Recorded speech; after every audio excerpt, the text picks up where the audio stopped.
We all have to start somewhere, and for many people, the cappuccino is where their coffee obsession begins. Traditionally, it's made by its size and ratio of coffee, milk, and froth being in thirds. These days, coffee and milk is better integrated with textured milk on top. Let's make one.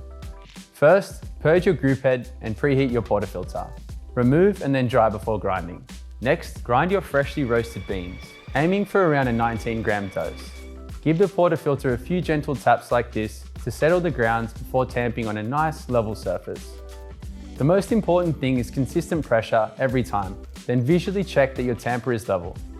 Use the razor tool after tamping to ensure you have the correct dose.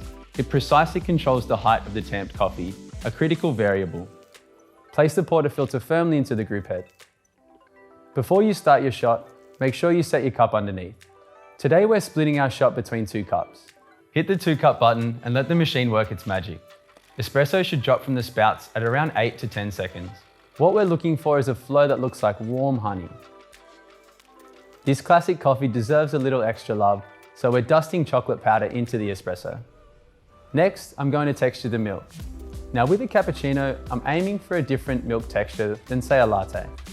For a single cup, I'll start with the cold milk that's around 1/3 of the jug in volume.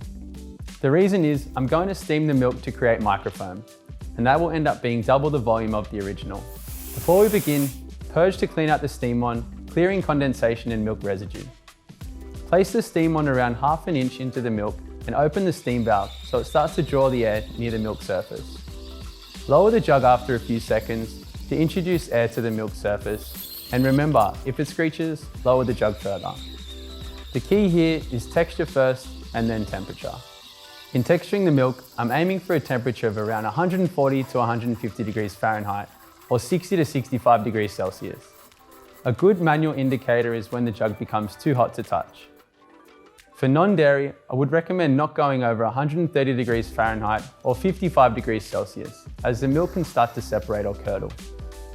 This is what we're looking for, a velvety and silky smooth texture. Remember to swirl the jug to distribute the air so the microfoam is mixed in evenly. Once done, don't forget to purge the steam wand to clear remaining milk inside the wand and give it a wipe with a nice damp cloth. Next, pour the textured milk into the espresso. The drink generally has more microfoam than a latte, so keep this in mind when pouring.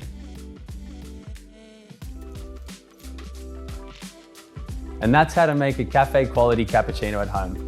No wonder it's been popular for over a century. Enjoy.